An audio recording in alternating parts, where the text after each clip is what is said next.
Salut à tous, merci d'être là pour cette vidéo. Donc on va débriefer la défaite du Barça.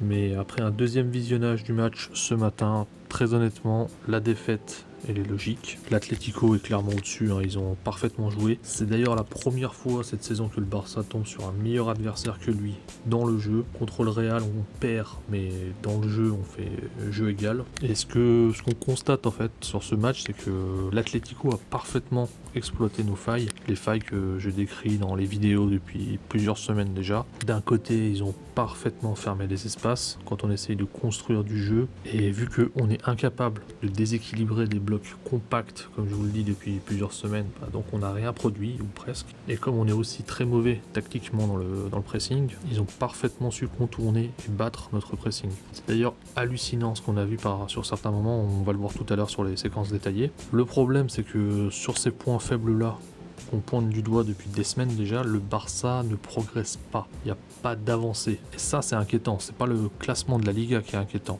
C'est le contenu de ce qu'on produit qui est inquiétant. L'autre point que je trouve également inquiétant, et ça aussi, je l'avais déjà dit, j'ai déjà pointé du doigt, c'est l'incapacité qu'a Koeman à retourner un match en deuxième mi-temps. C'est-à-dire l'incapacité à réagir tactiquement, trouver des solutions. Et j'insiste sur le tactiquement parce qu'il ne suffit pas de changer des joueurs. Par exemple, faire rentrer Coutinho à la place de Pedri. Il faut faire des changements tactiques quand il le faut. Et ça, Koeman ne sait pas le faire. Et enfin, Koeman va toujours attendre la fin de match, les 10 dernières minutes environ, pour faire rentrer des attaquants, empiler les profils offensifs dans l'équipe. Et c'est totalement inutile en fait. C'est hallucinant de se dire qu'en 2020, le coach du Barça fait ça. Et désolé de dire ça, ça peut paraître arrogant, mais je le pense. Un coach qui fait ça, pour moi, c'est un coach qui n'a pas de solution tactique. Il tente le tout pour le tout en mettant du monde devant et en balançant des ballons. Sauf que le Barça n'a même pas les bons profils pour ça. C'est-à-dire que pour faire ça, il faut avoir des joueurs de surface. Et nous, on les a pas. On va le voir tout à l'heure en séquence. Le Barça a toujours aussi ce problème de laisser l'espace entre les lignes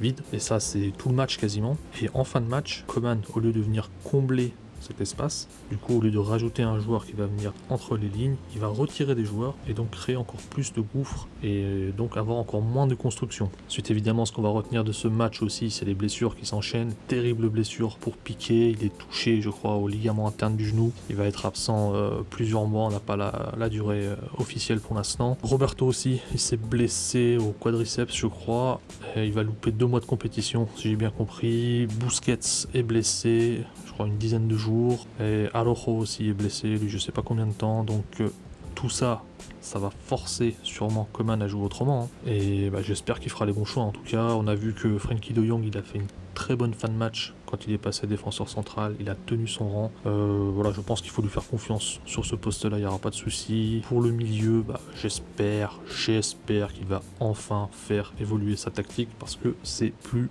possible. Allez, on va passer donc aux séquences. On va commencer avec une séquence de possession du Barça où l'Atlético va récupérer le ballon et déjouer notre pressing et se construire une action. Donc voilà, le Barça a la balle, donc là on va avoir une mauvaise passe ici, la balle est perdue. Dans un premier temps, l'Atlético temporise, notre pressing est timide clairement, et là avec en fait une simple passe en arrière, on voit que notre pressing va être coupé en deux avec un énorme trou.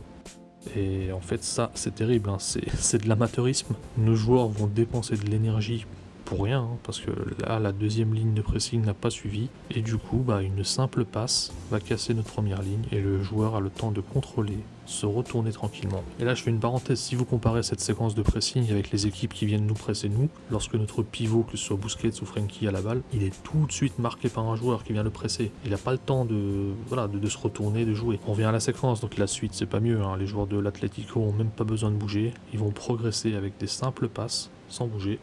Hop, là, voilà. Et là, ensuite il y a Llorente qui va contrôler le ballon. Il est pressé par 2 joueurs, donc là c'est bien, ça presse pour une fois. Sauf qu'il va se sortir du pressing en jonglant, tranquillement. Ensuite, il va être pressé par 3 joueurs ici. Donc là on se dit que là il est pris, il n'a pas le choix, il va faire la passe. Non, il se retourne, il sort du pressing des 3 joueurs tranquillement. Il se retrouve ici entre 4 joueurs. 4 joueurs qui vont le presser, là on se dit c'est bon, on va lui prendre la balle. Qu'est-ce qu'il va faire? Il va faire une passe par ici? Non, même pas. Il tourne encore sur lui-même, et là, notre pressing s'écarte. C'est hallucinant. Alors je peux regarder cette séquence 10 fois, 20 fois, 50 fois, j'arrive pas à expliquer ce que font nos joueurs. pourquoi il s'écarte. Donc la suite, l'Atlético va faire un autre truc très simple, parce qu'en fait là notre bloc est compact et il est sur le côté gauche de notre défense. Ils vont écarter le jeu rapidement pour faire coulisser notre bloc et du coup le déséquilibrer. Donc voilà, en 3 passes, ils sont aux abords de notre surface. Et là, une fois de plus, on va avoir le même problème que dans les matchs d'avant. Si vous vous souvenez, j'en ai souvent parlé, c'est l'espace entre nos pivots et notre défense. Donc là, ils vont exploiter cet espace. Passe en retrait pour Saúl qui frappe très bien d'ailleurs, et parade de Ter Stegen. Ensuite, deuxième séquence, ça va être le problème de l'espace entre les lignes. Donc on est dans une séquence de construction du Barça. Donc déjà là, on va s'arrêter. Roberto a le ballon, regardez combien de joueurs on a derrière la première ligne de pression de l'Atlético. C'est n'importe quoi. Et là, Roberto, au lieu d'avancer avec le ballon car il est du champ, il va faire la passe à Messi qui a déjà un joueur sur lui. Messi va lui remettre, et là regardez, Messi est descendu à la construction. Personne n'a switché avec lui et il n'y a personne entre les lignes pour recevoir la passe. Et c'est là où le double pivot est vraiment un calvaire, c'est que quand Messi descend, on se retrouve avec un triple pivot car personne ne vient compenser. Là, Pjanic reçoit la balle, il va être obligé de jouer derrière car le joueur qui devrait être dans les half space ici entre les lignes, il n'est pas là. Le jeu part donc de l'autre côté, voilà. Et là regardez, Roberto, il reste là, il est au marquage de Messi en fait. C'est complètement lunaire. On parle d'une équipe professionnelle, c'est une des meilleures équipes du monde. Là ensuite Messi lève la main, il réclame la balle, et Roberto il est toujours à côté de lui. Il n'est pas monté, il n'a pas bougé. Et quand Messi reçoit la balle, il continue de rester à côté de lui, alors qu'il ne sert à rien.